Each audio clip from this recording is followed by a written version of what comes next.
So, you might be wondering what this is. This is the start of a brand new YouTube channel where I'm going to be previewing, reviewing, and when we can, we go into Motherwell games as well. I love the Steelmen, and it certainly was a steely performance by us today. Pittodrie, we beat Aberdeen 3-0. We made 2 changes from the game against Coleraine on Thursday night. Liam Grimshaw came in for Nathan McGinley and Chris Long came in for Callum Lang up front, and that was pivotal in the way that we started. It was Long's energy running in behind. You could see that he unsettled Ash Taylor right away with the first run in behind, and in 4 minutes we get a free kick on the right and it swung in and Aberdeen have played it. Declan Gallagher heads it back across. Bevis McGabby heads it off Marley Watkins' hand for the Stonewall penalty kick, which we've had plenty of practice in for Thursday after winning the penalty shootout against Coleraine, and Mark O'Hara dispatched it to make it 1-0. So, you're off to a flyer, but me being a Motherwell fan, I know we can certainly throw games away. Oh dear. I was a wee bit nervous, but the nerves didn't last too long, because 4 minutes later, Chris Long pounced on a Joe Lewis mistake, and again, it was to do with the front two. I know the Aberdeen keepers made a terrible error, but Tony Watt has closed him down and made him play it quickly. It's fell straight to Chris Long. He's ran through and slotted it in. 2-0 up at Pittodrie. It's a difficult place to go to. So, Aberdeen being Aberdeen, they've won 6 on the bounce. You're expecting a reaction. You're expecting that McManus create chances, maybe even get a goal quickly, especially with us being tired, having went into extra time. But honestly, I've got to say I was impressed with the amount of energy that Motherwell showed. We pressed them high, forced them to go long, which played into our hands because obviously they're missing Sam Cosgrove through injury. So they've got like Marley Watkins, Scott Wright and Ryan Hedges up front. It was so who I think aren't like the most physical of attackers. And that just played right into your centre-back hands. Ricky Lamy, Declan Gallagher and Bevis McGabby swallowing everything up. But credit, as I say, has to go to that man in the midfield, Allan Campbell. He was absolutely outstanding. And there's a reason that we call him the Lanarkshire Canty, because he just doesn't give anybody a minute. I mean, Aberdeen fans talk about how good Lewis Ferguson is, how he should be in and around the Scotland setup. Where's the credit for Campbell? Because I think that Scotland already have players like Ferguson who are technically gifted, like your likes of your McGinn and your McTominays, but we don't really have anybody with that energy that can do that Scott Brown role and just hassle people and make it difficult for them, be in the opposition's faces. And that's exactly what Allan Campbell does, and that's what he done today. Lewis Ferguson never had a minute he wasn't allowed to impose himself on the game, and he absolutely bossed it. So we're 2-0 up away at a difficult venue, thinking, right, let's just get it at half time, keep it 2-0. But no, my Motherwell, it gets even better, and it was on 24 minutes when Liam Polworth swung in a corner, and it was met with the head of Bevis McGabby. Now if you're an Aberdeen fan, you're annoyed at this because he was absolutely unchallenged. He just outstrengthened McCrory, and there's also an argument that again, Joe Lewis could have done better. And Bevis McGabby came in for quite a lot of criticism against Coleraine, so it was good to see him get on the score sheet, and as I say, he was just heading everything, winning everything for us. So great performance from him.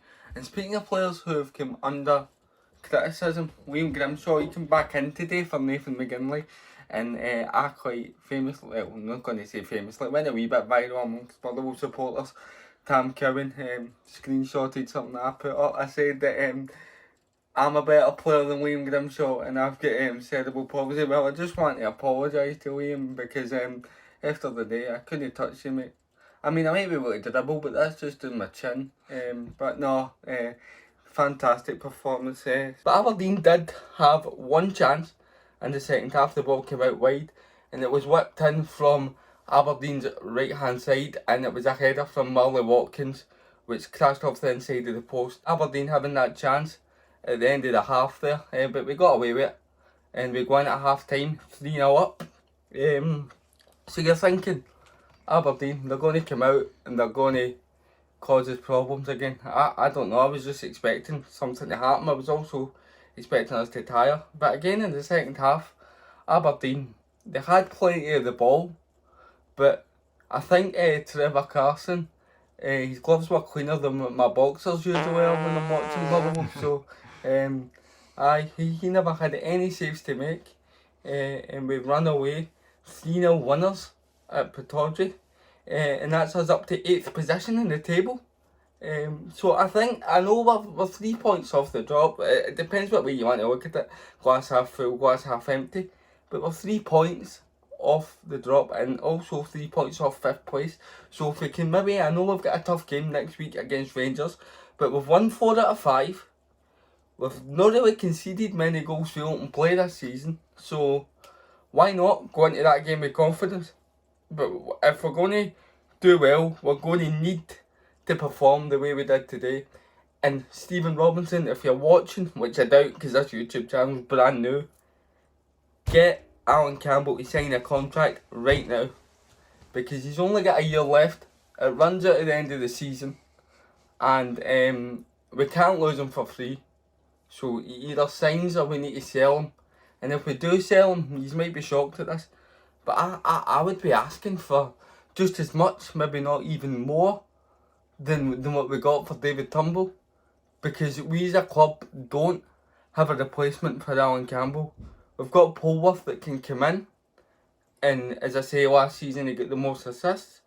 So we've got Polworth that can come in and be that creative force in the middle, but we don't have somebody like Allan Campbell who's in the opposition's faces. So either get him to sign a contract or move him on and get some good money. Ideally, I would like him to sign the contract.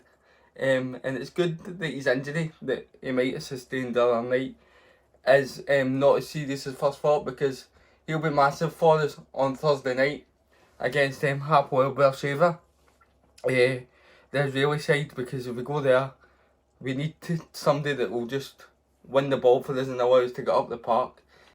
And coming up on the channel, you can expect much more of this, me previewing and reviewing games. I don't want to just limit myself to Motherwell. I want to try and get more in, like preview weekend fixtures, for example, for next weekend, so I can get my opinion across on the whole of Scottish football, and so that supporters of other Scottish teams can enjoy watching the channel. I'm also going to be giving you top 10s and stuff, and we'll have some podcasts coming up.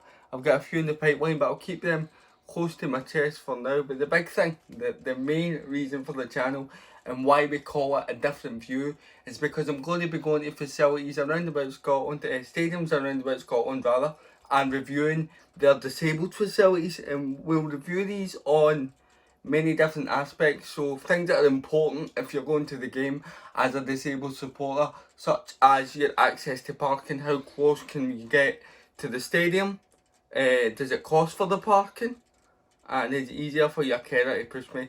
I mean, the people who go to games with me would definitely prefer that it's close, because as you can see with the camera, I'm putting on a wee bit of timber here, but the camera has £10, so just remember that. And we're also going to be, the atmosphere as well, how involved do you feel in the crowd, because sometimes, and I know this is certainly the case at Fir Park, you feel like the way everything a wee bit, like you're in the corner, you're not really in the standing amongst the supporters. But going to many away games, we'll see how that varies across Scotland. And access to toilets, something that's really important, especially if you've been drinking before the game, which by the way I don't advise. And access to the snack bar. I know some clubs provide, they've got people that will come down and take a list of what you want, so do they do that, or do you have to go and get it yourself? Is it close? Is it quite a walk? Again, for your carer, not for me, because as we know, I can't. But extra points will be given for clubs that are really helpful. Good stewards who help you to your seat, who are helpful in anything that you need to do at the game as well. And don't get in your way, because there's none worse than when you're watching a game and stewards are standing in front of you. Celtic, I'm looking at you by the way, absolute nightmare for it. But so that's what you can expect on the channel. So please guys, like, comment, share and subscribe. I don't just want to keep this to Scotland, I want to try and get this as far as I can, because I say I love football and I would love to be able to compare Scottish football to the rest of the world and the rest of Europe, so I can't do that without you. So please like, comment, share and subscribe, guys, and see how far we can take this channel, and let me know if there's anything else that you'd like to see on it. Thanks, see you soon.